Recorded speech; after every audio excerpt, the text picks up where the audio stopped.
श्री स्वामी समर्थ. जय शिवराय. तर गावाकडनं आलेली आहे आई आणि वहिनीची आई पण आल्यात.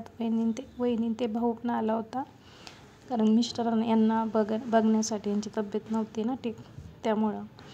तर त्यांनी म्हणजे आईचं कसं असतं ना, आईचं प्रेम वगैरे म्हणजे तिचं तो कोणीच मोल आणि कशातच मोल करू शकत नाही आपण. की तिने शेंगा वगैरे आणलेला, बरंच काय काय होतं मुलांसाठी, खाऊ वगैरे होता. आणि ते म्हणजे म्हणतात ना की आई वडील आहे तोपर्यंत मुलीच्या घरी मुलीची पिशवी कधीच खाली येत नाही, ते खरंच आहे. आणि आपण त्याची कधीच किंमत नाही करू शकत. मग त्यांनी आणलेल्या होत्या शेंगा, उडदाच्या मुगाच्या शेंगा होत्या, काही डाळी वगैरे काय बरंच काय आणलेलं. तर ते मी बनवत आहे उडदाचे सोले. आमच्याकडे सोले बोलतात, विदर्भाकडे. काही जण आमटी पण बोलतात. तुमच्याकडे काय बोलतात त्याला नक्की सांगा.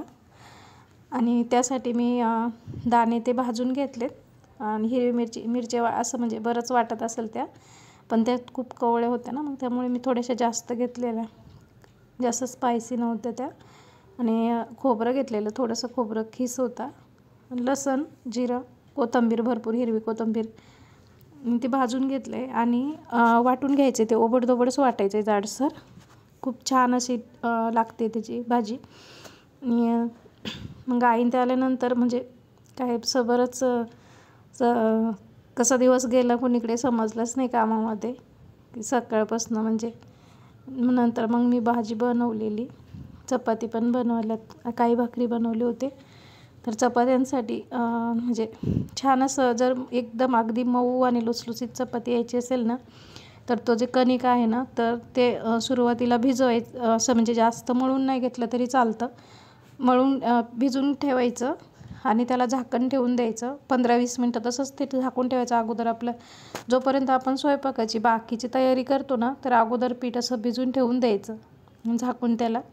आणि बाकीची तोपर्यंत भाजीचं वगैरे सगळं तयारी करायची. आणि नंतर मग आपलं भाजीचं वगैरे टाकून झालं ना, मग कणिक घ्यायचं ते आणि त्याला व्यवस्थित नंतर थोडंसं तेल लावून व्यवस्थित मळून घेतलं ना, खूप छान आणि अशी मऊ अगदी लुसलुसीत चपाती बनते आहे. आणि मला म्हणजे मी चपाती वगैरे नाही खात जास्त, भाकरीच जास्त करून असते, तर खूप छान लागते. आणि या सोल्याच्या भाजीसोबत तर भाकरी म्हणजे खूप छान लागते.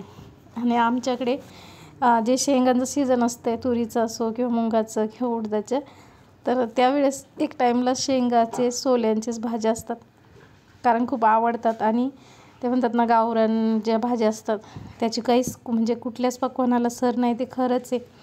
खूप छान लागतात. कारण आज भाजी बनवलेली मुलांनासुद्धा एवढी छान आवडली, सगळ्यांनी खूप आवडीने जेवण केले.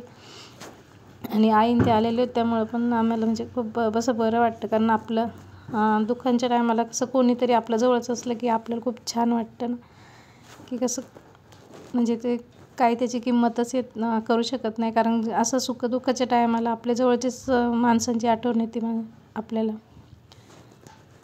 तर चला, माझे व्हिडिओ काही शॉर्ट व्हिडिओ पण असतात. आणि मी या चॅनलवरती नवीन आहे, तर काही माझं म्हणजे जर काही गोष्टी सुटतात वगैरे तर समजून घ्या. आणि आवडल्या तर लाईक करा, सबस्क्राईब करा. श्री स्वामी समर्थ.